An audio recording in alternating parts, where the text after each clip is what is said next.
You already know what it is. You tuning into The Notion with my boy, Jelani Evans. and you already know it's your boy, Dizzy D Spill, coming at you with that consistency. Go ahead and get it out, Giggles. Oh, shit.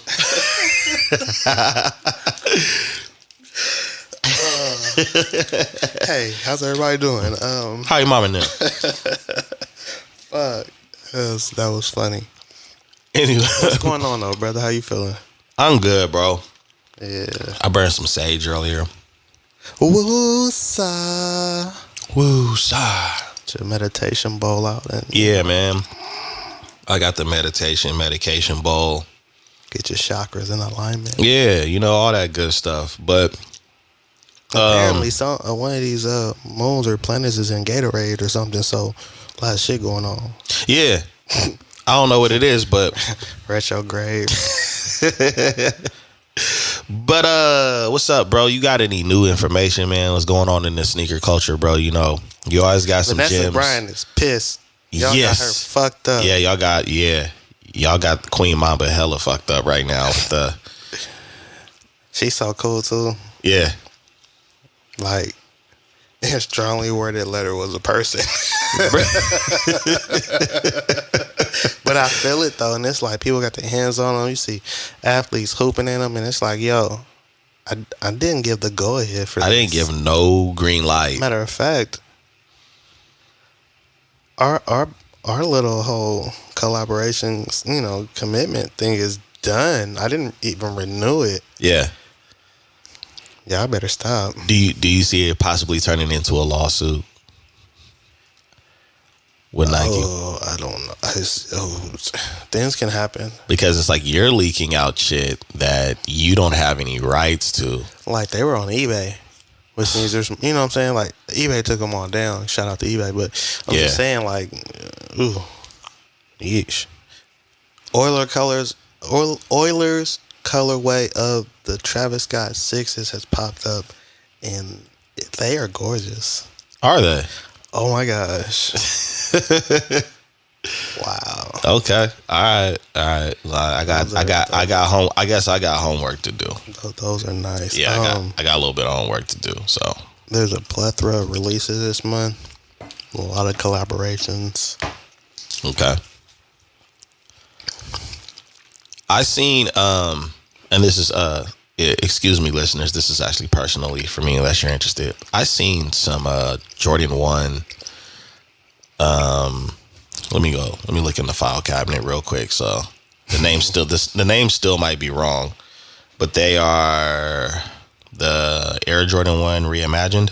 These joints right here. Oh, I like those. they're gorgeous. I like those a lot. Those are kind of the inspiration behind the shoes I have on today. Yeah, I seen that, and we're not going to talk about that because I don't have those. But I actually like Jordan 1s that have that candy paint gloss look on it, a patent leather. Yeah, you know what I'm saying. So, yeah, I'm feeling those. I'm not supposed to be in the game right now, but I might check in. I hope they make them better. I hope they make them like these. I hope they don't make them like they made the black and metallic gold ones. Yeah. Yeah. I mean, don't get me wrong, they're cool, but it's like they don't hit when you have them in person the way you thought they would have hit looking at them in a picture. They're GR. Mm-hmm. Absolutely. You know what I'm saying? Yeah. And it's just like, I think people have lost sight of what it means for a GR. Like, GRs are just a regular shoe. Mm-hmm. The fact that people are hyping them up and they're reselling for crazy numbers, which I would have you believe like it's an NRG. Yeah. You know what I'm saying? It's something special, or, collaboration release, or, limited quantities. And some of them are limited quantities, but the quality don't be there like that. All right. Like the ones I got on, they came in a different color box. Any Jordan 1s come in a different color box from the original black and red, that means something already. Yeah. So the Jordan 1 reimagined that I just showed you, will that be a GR? Considered a GR? I don't know how they're gonna go about that. I don't. Those are gorgeous. I feel like they're gonna tax. I mean, well, the thing is trying to get them retail. I feel like resale is gonna be ugly too. I can see that. All right, I'll probably pre-orders. Put the car on Craigslist or something like that, and ugly as that should have half of it. And those don't drop till October though. You got time to save up and. Yeah, there's a lot of stuff that's going to be popping around that time of the year. I think it's pretty much over when that time comes.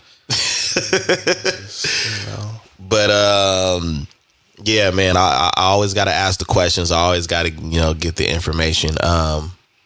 Any new blogs coming soon from Kicks and Sneakers? Yeah.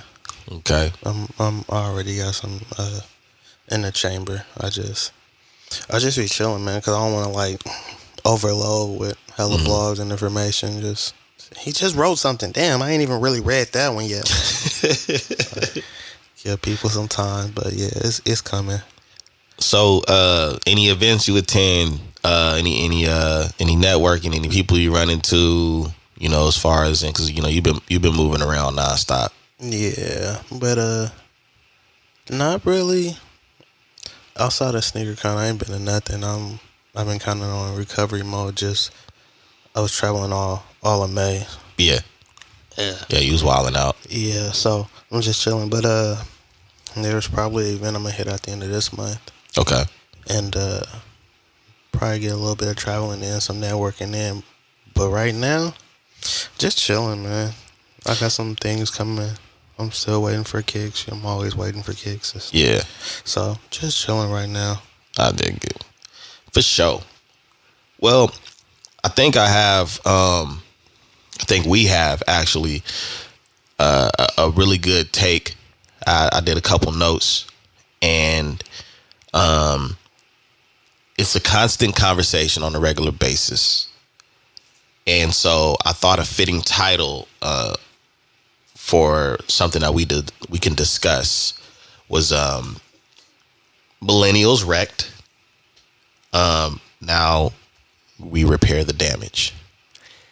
And what I've been coming across, and I'm pretty sure you've seen it whenever you've actually made time outside the business to come across it, but you talk about it's been in the news, and you look at the economic state of things, outside of COVID and stuff like that.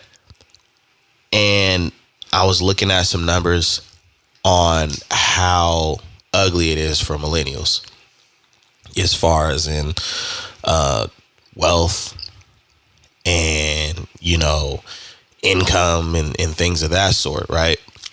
And it helps answer a couple questions, the obvious, like why so many people are starting businesses, you know what I mean, and trying to be their own boss, because of the rat race and stuff like that. But as I did some research, I came across some things, and I'm pretty sure there's a lot of things that you can chime in on as well.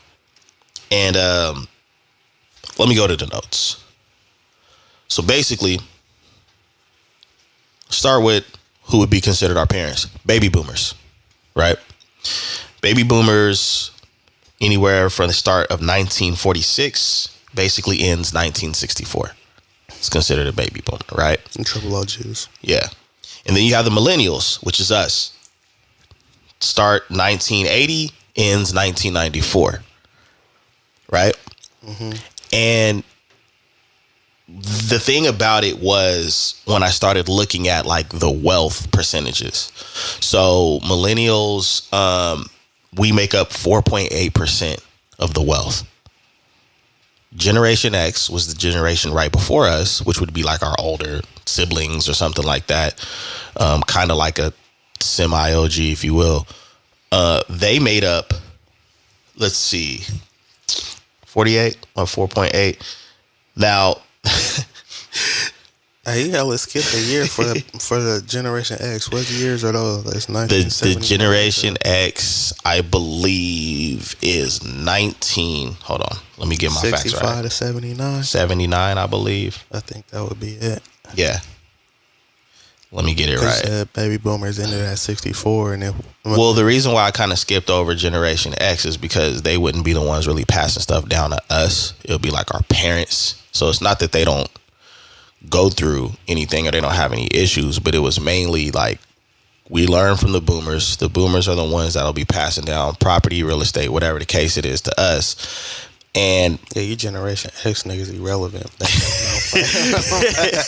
Y'all don't have no problems. Y'all just coasted. But nah, it's but I kind of did it like that. And I mean, they have their issues too, but they actually statistically have done better than us at certain time frames of their lives that we're currently coming across. Right now you're starting to see millennials at the age of 40. Now, some millennials are turning 40 because they're in that 1980 whatever gap, and they are in their 40s. And basically, here's some notes for Generation X. Generation X, 9% of wealth in their 40s, and boomers had 21% of the wealth when they were around our age. So for us to be at 4%, it's like, damn, that's a serious gap. You know what I mean? But what I'm really getting at and what I really want to talk about is like how things got in that position for us, and what some of the things that we're actually trying to do to improve it. Because even those are the numbers, there's this stigma about millennials that we not doing nothing. We're not, you know what I'm saying? We're kind of failing to a certain degree. But then on the other hand, there's so many of us that's like, nah, we're out here trying to make a way because we missed a lot of those opportunities now. How many early millennials do you know that really just chase their dreams? All right, now how many early millennials do you know that became parents early? A lot of them. Oh. A lot of them. When you become a parent, you don't really chase dreams. You do what's necessary. Yeah. You know what I'm saying? You make certain adjustments. And then it's like, you think about the baby boomers, like, they were in a different time frame altogether. So there were different standards and morals, and even the way you went about marriage and having kids and all, you know what I'm saying? It was like, you had to have this in place and you should have been doing this, A, B, and C. You know what I'm saying? Like, they kind of had an outline. Right. And majority of society followed that outline. Right. So most of them were more established and had gotten things done, went further in school and in college and got degrees and established careers, you know what I'm saying?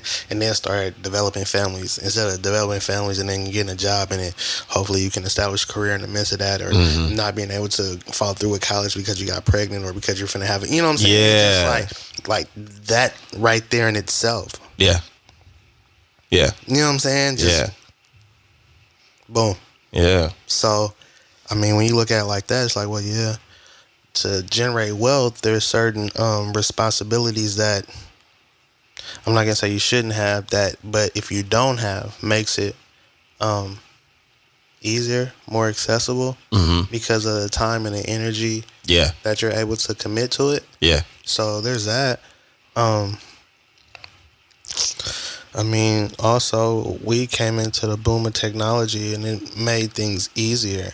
Yeah. It also kind of, made people lazier. And it kind of took away certain things that people could make a living off of, too. Well, facts. And I mean, if you think about it, when you were in elementary school, maybe even junior high, you used to hear a whole lot about trades, and they had, wood shop and metal work and different stuff like that in school where you could learn. And from there, you might be able to be an apprentice somewhere, and then you can find a career with a trade with only a diploma. Yeah. Yep. Which would allow you to do certain things and possibly even establish your own business. Absolutely. And push a hard line. And if you have a trade it's a learned talent, I'll say. Yeah. You see what I'm saying? Because that's something that as long as you're doing it, and if you're doing it consistently, you get better at it. Yep.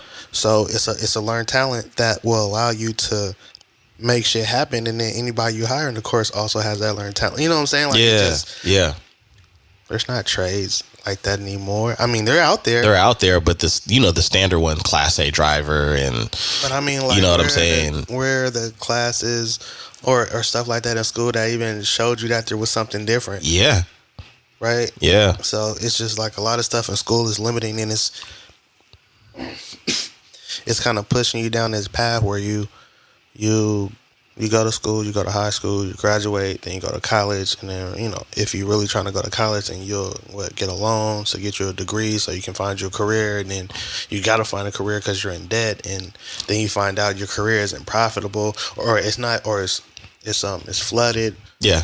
Minimal work. You know what I'm saying? It's like now you got a degree in something, and you're not even working in the area where your degree is because you need a job to pay off your loan because it ain't getting no shorter.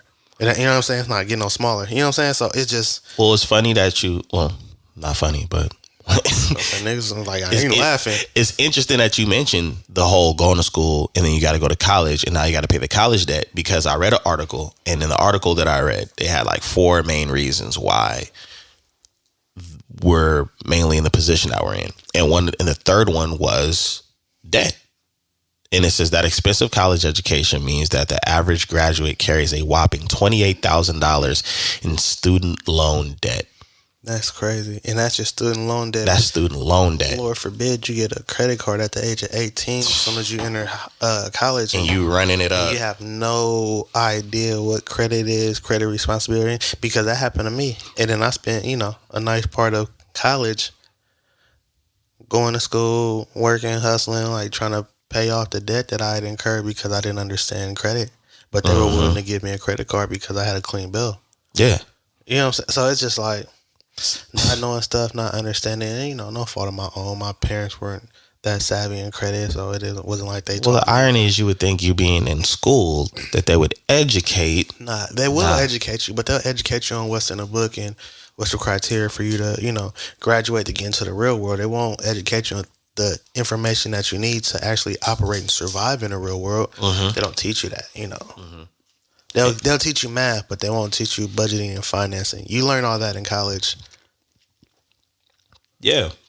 And I feel like the cold part about that is what you're being taught in school.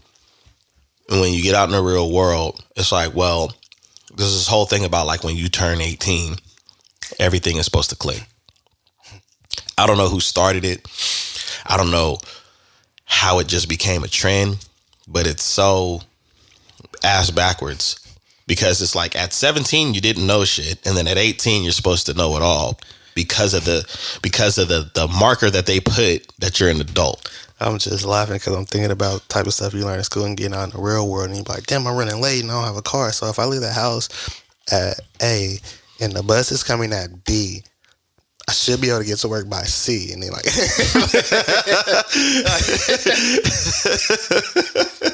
so many variables. I have to solve for C. So.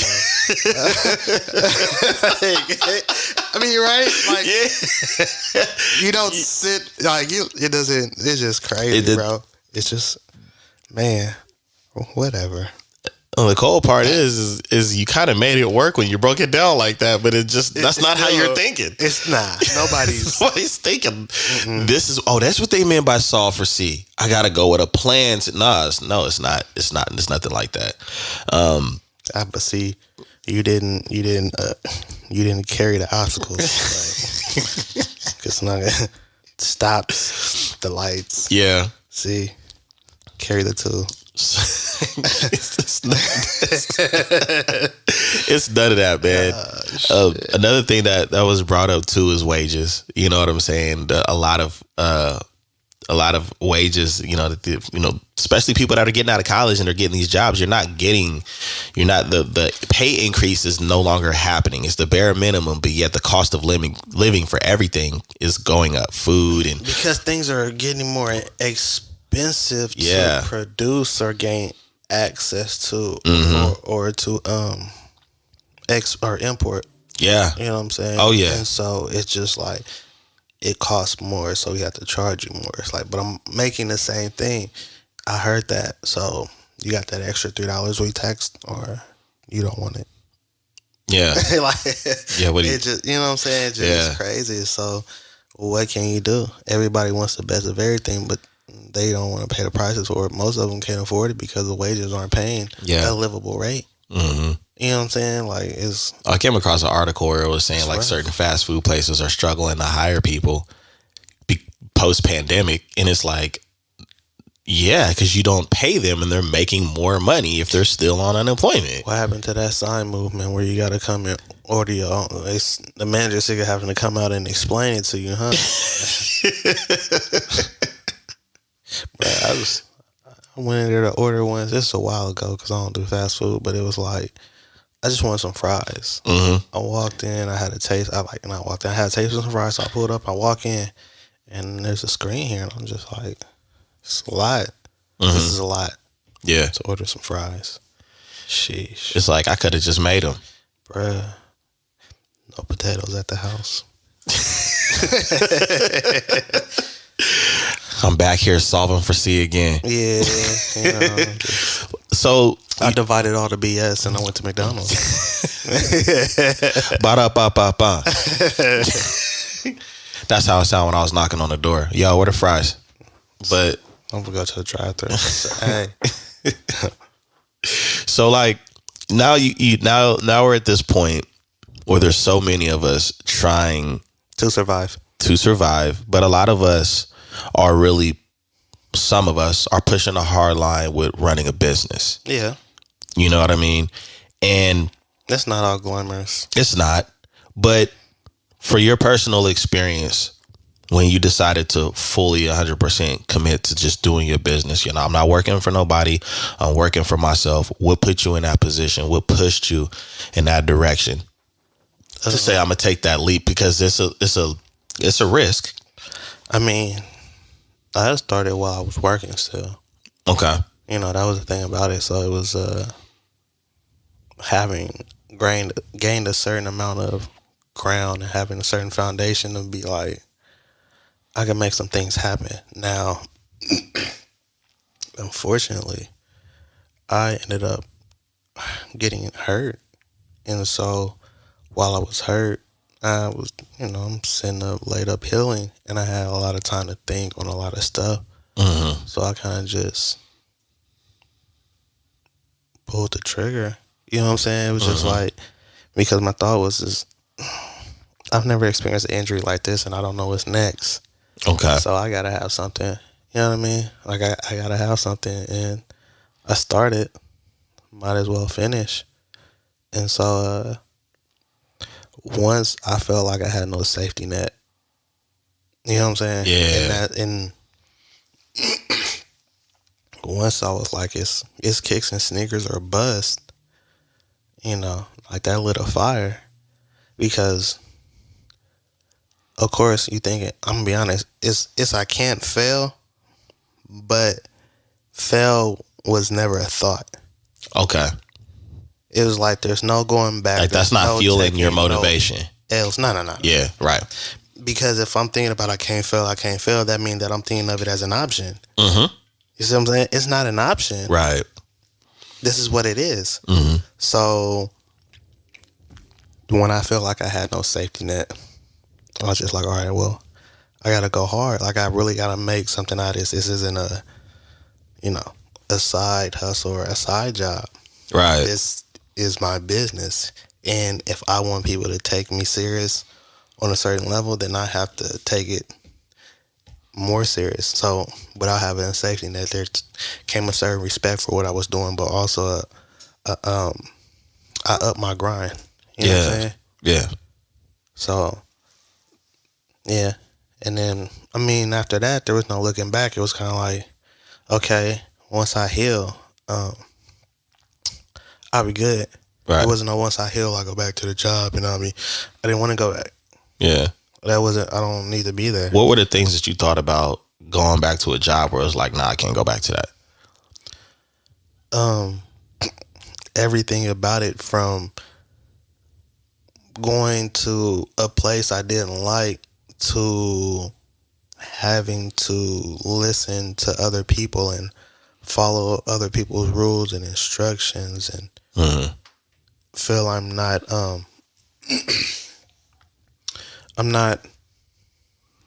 utilizing my talents, bro. I'm not getting the most out of me. I'm not, it's almost like you have these ideas and this creativity and these things that you want to do, and you're kind of letting that all just kind of go to waste going to a job and working for somebody else. Yeah, I could do it afterwards, but what about the opportunities and the time missed while I'm over here doing work that is ultimately making other people a lot more money and me change? At least if I'm going to break my neck and bust my ass, let it be for me. And even if I'm making change, I get all the change. All of it. You know what I'm saying? Yeah. Yeah. So it just hit different. Like I can't work on somebody else's dream while mine's rots. I understand that. And I've seen the post before. It's kind of been passed around by different entrepreneurs and hip hop artists. The whole, how can you work 8 hours, every day, and then not put any hours into what you really want to do. Now, I will say something about that because it's like, I got something to say about it too. I get the energy behind it, but it's a dope quote. I mean, like, I get the energy behind it, but it's like, bro, I still have to live life. After I put in 8 hours at a job, I'm exhausted, and most times mentally, not physically. Yep, mentally for sure. But it's like, if I'm exhausted, I can do some work, but I'm not gonna be able to execute a whole lot because it won't be my best because I'm exhausted. Well, I feel like the folks that a lot of times say that, they're already out of the rat race. That's why it's easy to say. It's easier to say than done.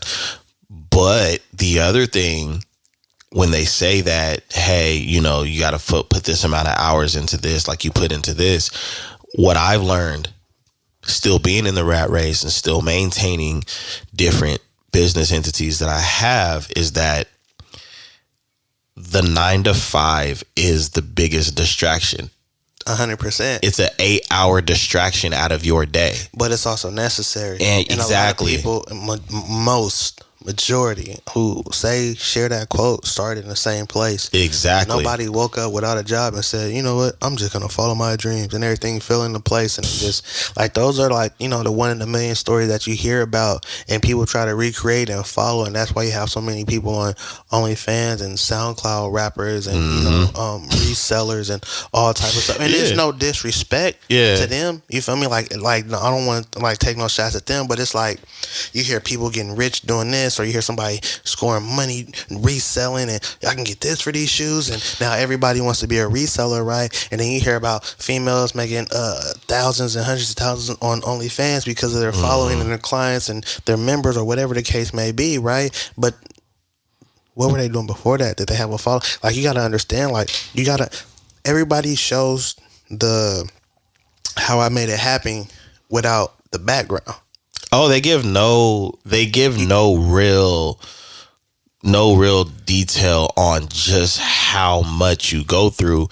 But here's the other thing. They're not even really being transparent with what they still have to deal with. Nah, not at all. You know what I'm saying? Not at all. But that's the thing. It's just like, they don't, it's highlight reels with the 1 in a million. So you see it and you're like, oh, I can do that too. Not understanding what they had going for them, the opportunities behind them, or who was pushing them, or the following that they had, or whatever. You know what I'm saying? The magic mixture that works specifically for them. For them. Yeah. See, we all have different opportunities and realities, and right. So we can all recreate the same thing. What you got going for you, I can't recreate for me. Yeah. I could do something similar that works best for me. Well, it was what I mean? Well, yeah, because it was modified for you. But at the end of the day, bro, a 9 to 5 is a distraction, but it's necessary because it's a stepping stone. Yeah. And so the thing about it is to not overcommit to the 9 to 5. Yeah. Yeah. See. So what you do, when you check in, doesn't mean you check in completely. I check in physically to do the job. Mentally, right. I'm somewhere else. Right. But I'm still operating to where I can eventually do my work. A lot of times I'm multitasking. I'll be at the job working on stuff for the business. Yeah, I'm on my break. I'm doing this. I'm doing that. I'm off to the side. But it's necessary until you're in a place so where you feel comfortable to be able to leave that job. Now, the whole thing about it, a lot of times you won't feel comfortable. You're just going to have to take that leap, which is always the hardest part. Right. But the 9 to 5 is necessary. You can't knock it. You can't downplay it. I don't have one, and I still don't take shots at it because there's some things that I envy about a 9 to 5, like a guaranteed check. Yeah. You know what I'm saying? Yeah. Like, you know, if you don't work, you don't eat. Yeah, that's just real life for me. No, it is real life. No, it's like, real life. You know what I'm saying? Like, I mean, yeah, it is for everybody, but I mean on a whole nother level. Like, ain't no checks coming. I gotta get up and grind every day. I have to figure out every day what I'm gonna do, and there's no, bruh. You know what I mean? Yeah. And so, you know, that hits different. Like, so there are some things I do envy about a 9 to 5, you know, but I want to be like job security, but ain't no job security. There is no job. Nah, I don't even think that. Yeah, I mean, it's, yeah. But and that's another thing. Like, you know, I was like, yo, so when you quit a job, they want you to give 2 weeks notice, right? When they fire you, though, they do it on the spot. They don't give you a heads up to get your affairs in order, or to get your. As soon as you walk through the door, hey, they don't, right. Come on. Shift. Come over. Oh yeah.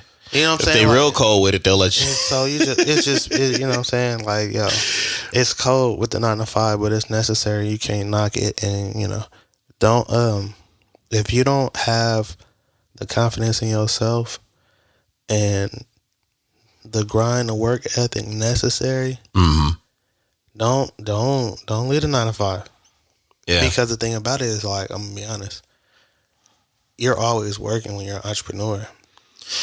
You actually work more hours as an entrepreneur than you do 100%. Than you do a 9 to 5. 9 to 5, you could work 8 hours, and I'm pretty sure you can deny or offer your overtime to somebody else. But when you're an entrepreneur, it's damn near on the clock 24/7. Because even when you're like, all right, I'm done dealing with a consumer, or whatever the case is, you're still doing research, you're still looking at numbers, you're still doing quality control, you're still dedicating things. And if you look at most people's stories, you know, that are really successful, the family of those successful individuals are the ones that are taking like the brunt of everything. It's like, you know, this person was your mother or your father that's really successful, but you know, you didn't get that time with them to go chill on the weekends or go to the park or show up to games or whatever the case it is, because they're out there working 18-hour days. And bro, I miss some events, you know, family events and things that I would have liked to have been at because I was out working and the sacrifice, maneuvering and stuff. You know what I'm saying? Like, it sucks sometimes, but it's necessary. And that's the thing, like, the sacrifice, you sacrifice a lot when you become an entrepreneur and you work for yourself. Elon Musk said he works 7 days a week and people are still calling him lucky. I mean, I feel it, bro. Man, I woke up and was working this morning, you know, Sunday. Yeah. It's that something you have to. The thing is with the 9 to 5 and being an entrepreneur, you have to decide on what it is works for you. Meaning, like, okay, if I'm not good with people, I'm not good with being in control and working under pressure, a 9 to 5 might work out. And make no mistake, we do need 9 to 5 folks. There's still things out there that we take for granted for people that work 9 to 5 jobs. I mean, after COVID, you can't really take them people for granted no more. Yeah, you can't. Some people still will because they don't get it, but you really can't. Like I said, like real essential workers is like, yo, them grocery stores that you're going to, you could be without food. I self-checkout, so no, I'm just playing. You think I walk around a grocery store for an hour? You think I'm finna ring myself up? Nah, the audacity. She finna do all of this. Yeah, paper.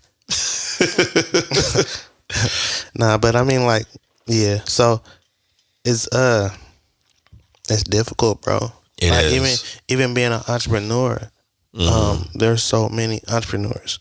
There's so many people doing the same thing. So many lanes have become crowded with careers, with being an entrepreneur. And now you have to prove how you're different and that you're actually serious. compared to those that are emulating what you're doing, not necessarily, you know.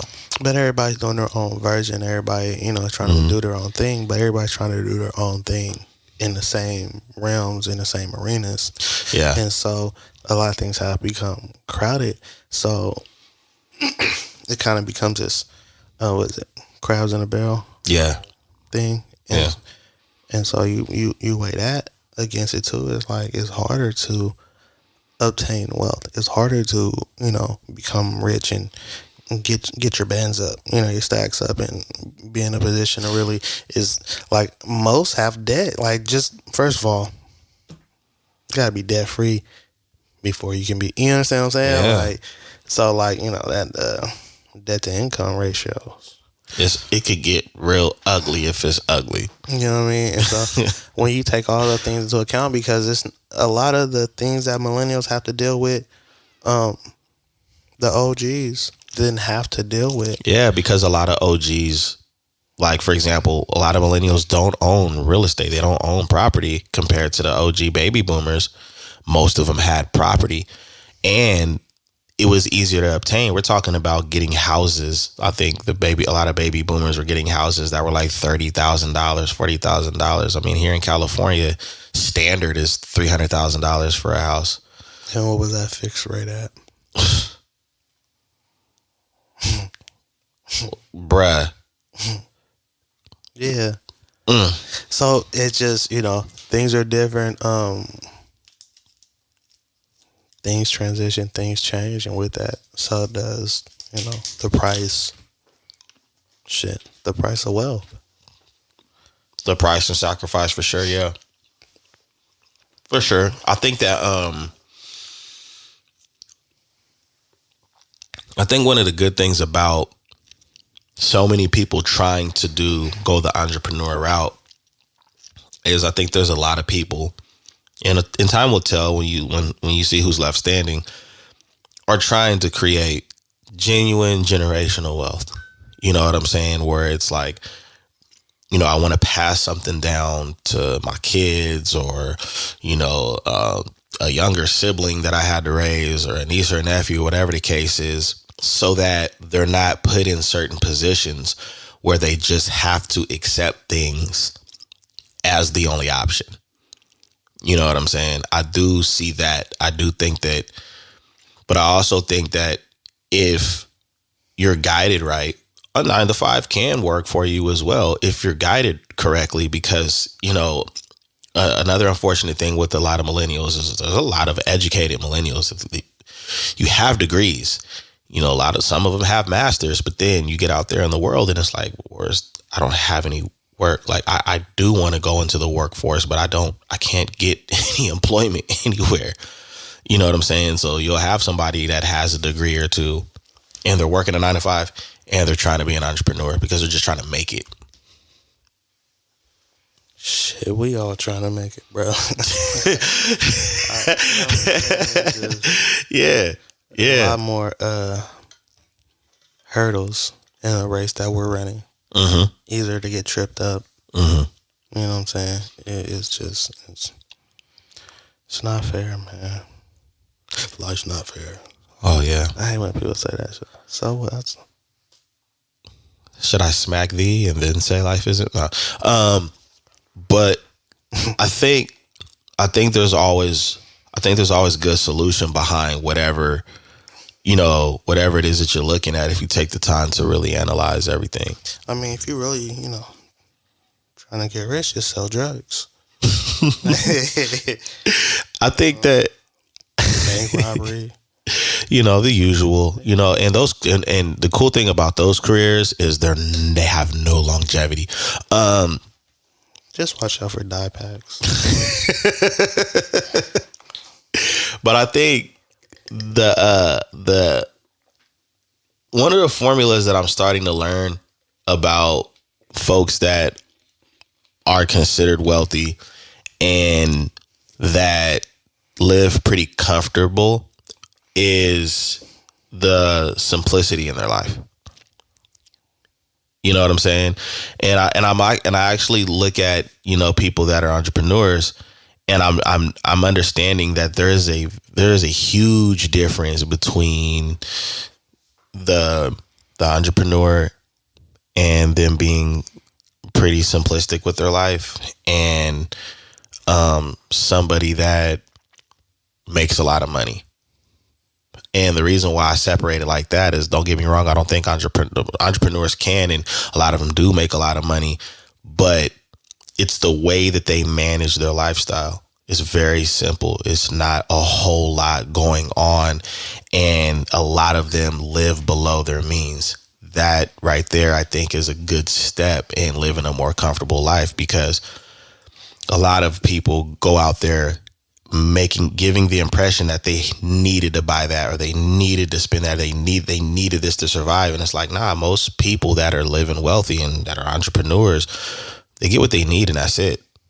And they do it moving. Yeah, I be chilling, bro. Mm-hmm. Like, for real, like, cause I'm debt free. Mm-hmm. And I pretty much live below my means. I don't do a whole lot. Right. I don't need a whole lot, bro. Yeah. You know what I'm saying? Like, I stepped out last night, and you know, the event I go to, people get dressed. Mm-hmm. They get dressed. They come out. You know, a lot of people in designer clothing and expensive gear and all of that, right?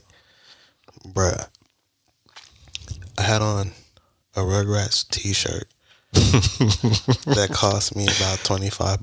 Mm-hmm. I happen to have on a pair of plain black sweats that I got from Champs. Okay. No name brand, just they were like $40. Mm-hmm.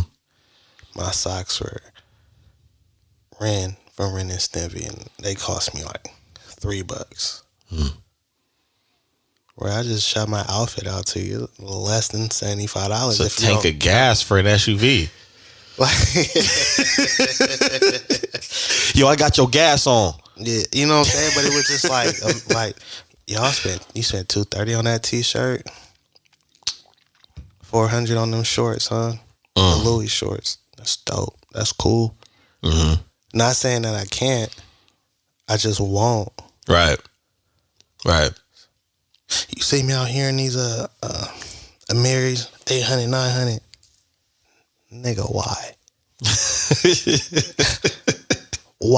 Why? Like, the thing about it is like, okay, so you putting on all this stuff. Who are you really doing it for? Who are you buying it for?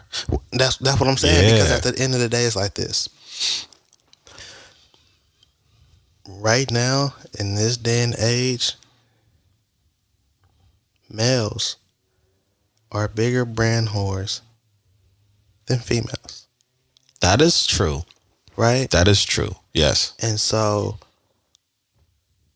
that means a dude, a male, is quicker to notice your labels and your brands before a female. Mm-hmm. Who are you doing it for?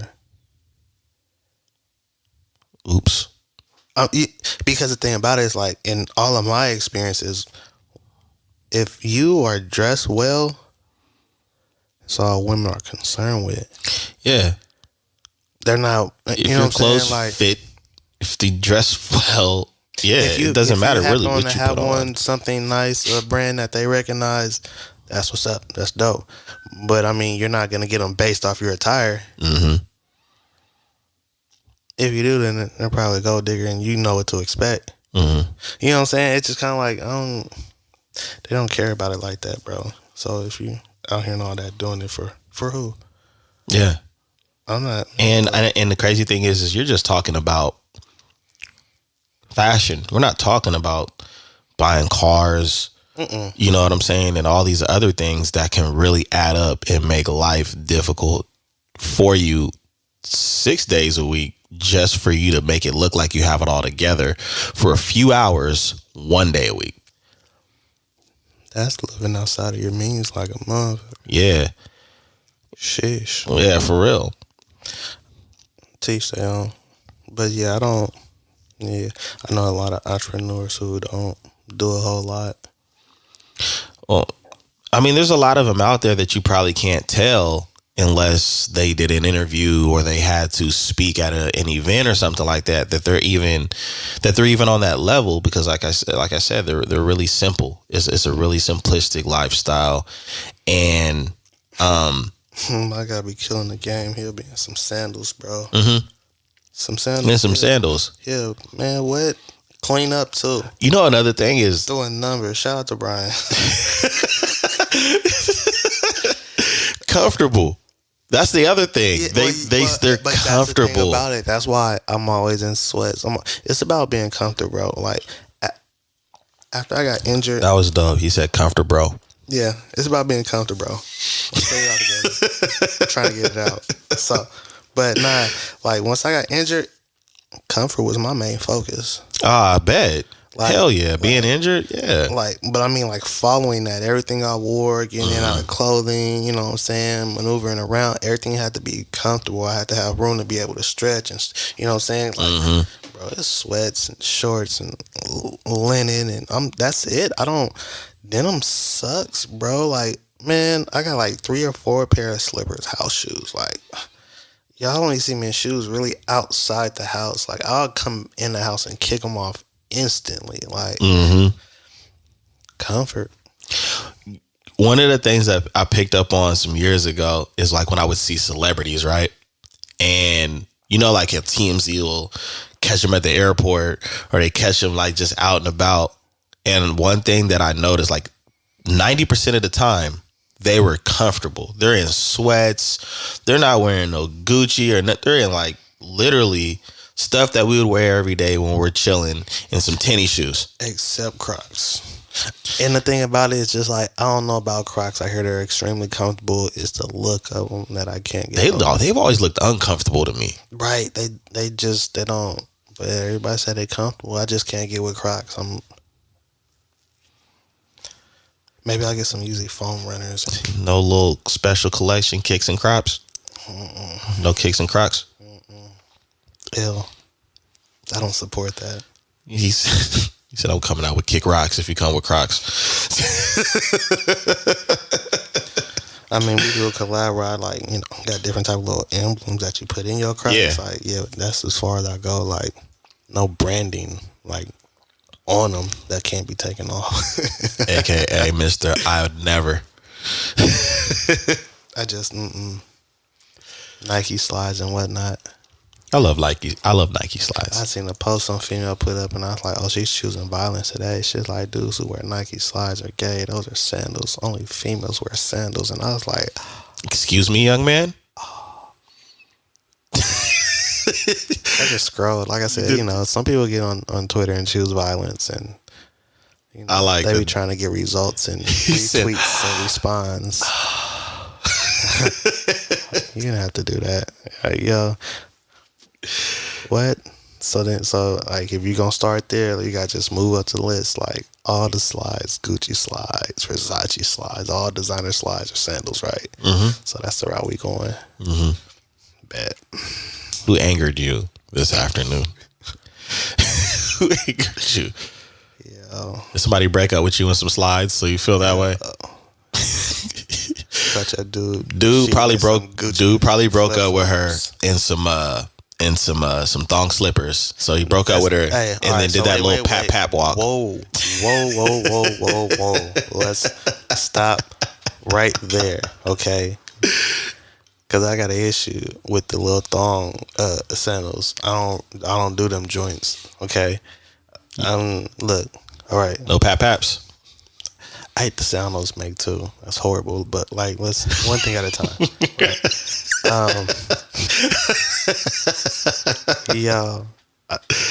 Man should not wear anything with thong in the name, and that's a thong sandal, correct? Yes, it is. The thong. I ain't got nothing else to say. I don't even like shit between my toes.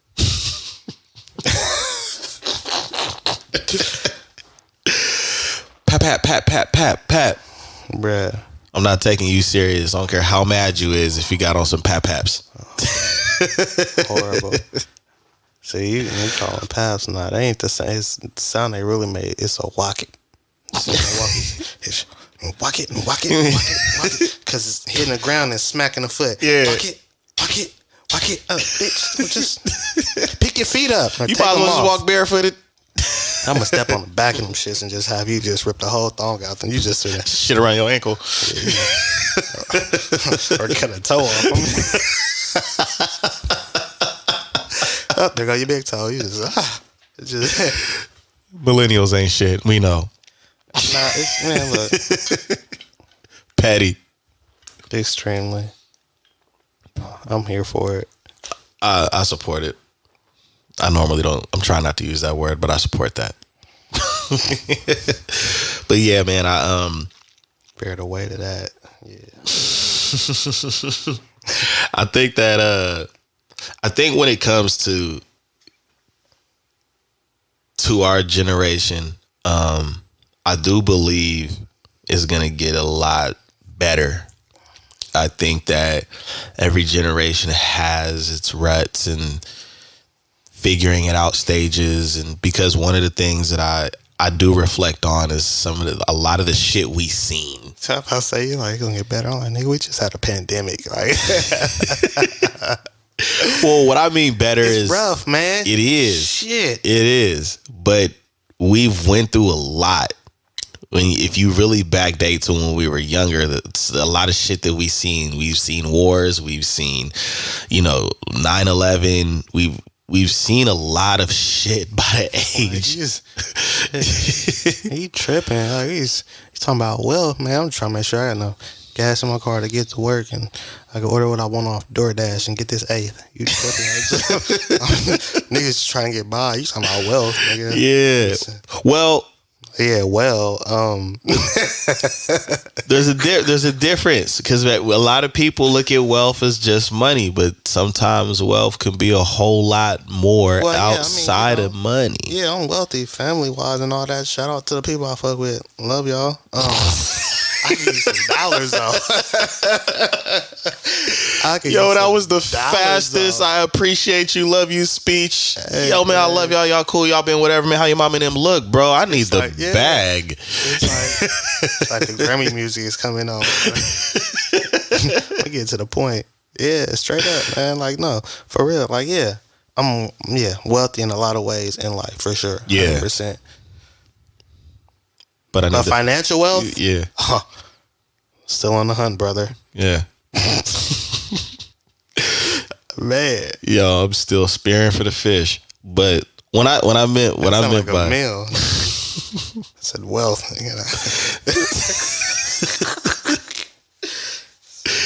I think it's gonna.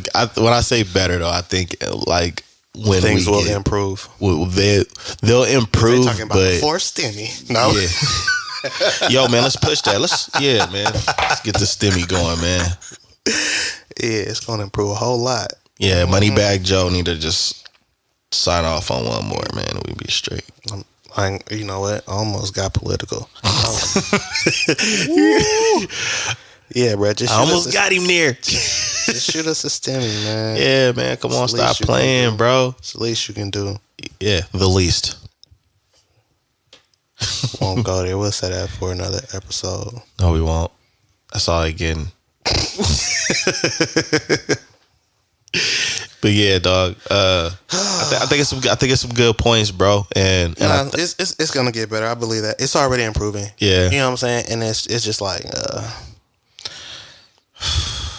gotta be optimistic, and you have to stay positive, and you have to operate with a certain level of consistency. Above all, which is easier said than done. Shit. Stop looking to obtain wealth. Just start looking for financial freedom.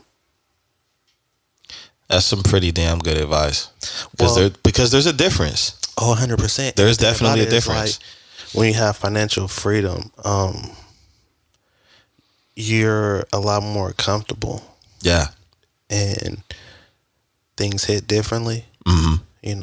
And then it's like, because I mean, wealth is so hard to obtain. Mm-hmm. Like, you know what I'm saying? Like, even just being rich. Yeah. So we're talking about from a financial standpoint. Right. So looking to be financially free to be able to do a lot more things you want to will also open up more opportunities, allowing you to have chances at gaining more financially. Being able to establish a foundation for your children to be able to obtain wealth, because ultimately, wealth isn't really obtained in one generation. It's usually over a couple of generations. So put yourself in a position where you can actually lay the foundation and start putting pieces together for those who come after you to be able to, manage it and grow it, progress it, so it could be something that becomes a whole for the family. Right. So I would say start there. Trying to jump over mountains when you ain't even stretched. Oh, that's gonna end beautifully. You know what I mean? It's just like, one step at a time. Yeah. And you got to give yourself. I do believe that, and you're big on this. Giving yourself a break, like a real break. Yo, you got to give yourself a real break, like mentally cleanse, relax. I'm still learning how to do that, bro. It's such a process, and because it's a process, because with every new level, as you transition, progress through seasons, and things shift, they change.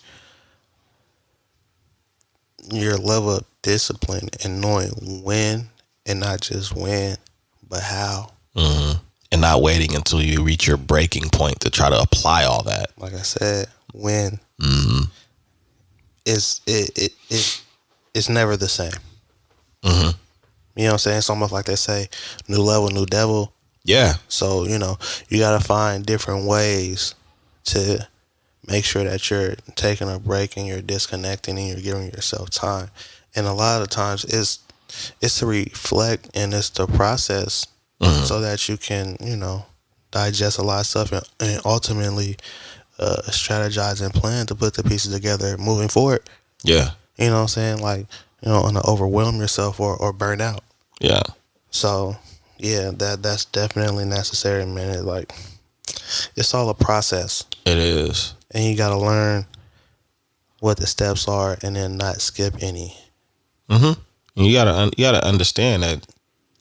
That's the first thing. You gotta understand that it's a process, and nothing else you can do about it but work through it. A lot of times, because we have such microwave access to things. I'm about to say, get rich quick. You know what I'm saying? Like, everybody expects things and then when they don't, frustration kicks in. A lot of this ain't going right. Yeah, Yeah, and you gotta avoid, because the thoughts are gonna be there all the time, or you're always gonna question things. But I wouldn't say avoid, though. It's you just have to let them pass. Yeah. Okay. Take this course. I can see that. You'll have a lot of thoughts. A lot of things will go through your mind, and you have to let them pass. You have to know what to breathe life into, what to give focus to. You know what I'm saying? Because to think you won't have those type of thoughts, it's just like, what type of Zen master guru? You know what I'm saying? Like, are you to? But the more, in the real antidote to that, though, is it's more simple that you live your life. So if there are things that you just genuinely like and care about, you have to acknowledge and work through the things that come with it. Yeah. You know what I'm saying? But what I mean like the negative thoughts. Yeah. Yeah, that's where I'm at with it. It's just gonna happen, and you gotta do it. You gotta address it. But even in the midst of things happening and addressing it, it's the thought pattern. Yeah. That you have in the midst of it. You know what I mean? Like, I had something happen. I was like, damn. All right. Well, I've done all I can do. We'll wait to see what happens. Yeah. And I kind of just, went on about it. Like, oh man, how's this gonna work out? What am I gonna do? See all that. And damn, what am I? Okay, so if it don't work out like this, I gotta, like, I don't even know if it's not gonna work out, but I'm already putting negative energy out there. Yeah, you're already campaigning for it to be the worst. Right. And I say, expect the best, plan for the worst. But I mean, like, plan, not bet on it. Yeah, you know. Shit. And I mean, like, if that don't work, then I got something I'm gonna make happen. But right, we'll wait to see. Like, bro, I went out and partied. You know what I mean? Like, yeah, it's just you can't dwell, and that's why I mean by like not focusing on it. You can't dwell. You know cannot. What I'm saying? It's you give energy to the things you focus on. You bring life into the things you focus on. So the more you dwell on it, and you know what I'm saying, let your it's a mental investment. Yeah, it's a mental investment for sure, dog. So you know, keep the right thoughts and focus on the right things and balance, man. Balance. Absolutely. Like you're saying, 9 to 5 and entrepreneurs, I think about balance. You know what I'm saying? Being an entrepreneur and going hard and knowing how to take time and take breaks, you know. Balance. You know, it just knowing how to operate. Absolutely. Of being more aware of self. Yeah, I think that's where you should start, regardless if you're in a 9 to 5 or you're an entrepreneur. You definitely should start with understanding that first. Well, yeah, I mean, 100% if you're talking about being an entrepreneur, because you're gonna be tested, you're gonna be daily, you're gonna be questioned daily. You know what I'm saying? Like, you're gonna have a lot of tests, a lot of challenges, and if you don't know who you are, and if you're not comfortable in that, that would definitely be brought to the surface. Everything is daily when you're an entrepreneur. Except the money. You gotta wait on. You need to trust the process on that. Yeah. Bruh, look. I'll be the first one to say, look. You said look like 5 times because you got 5 different ways you need to look at it. Yo, look. Nah, let me. It's like a prism. There's so many sides. Gosh, there's even different hues and colors. It's just. Yeah, man. The point is, y'all, it's quite simple. The point is to stay focused because we're finna leave. And oh God, we done gave you all the gems, man. Yeah, I guess we talked about how to fix it, huh? Yeah. So listen, go back, listen to this woo-sa, and trust yourself, trust the process. And do not allow yourself to go insane. Shit or do it, whatever, man. Y'all be smooth. Anyways, you've been tuning into The Notion. It's your boy Dizzy D Spill here with my co-host in the building, Jelani Evans. And we just turned the beat on y'all because we out. Peace.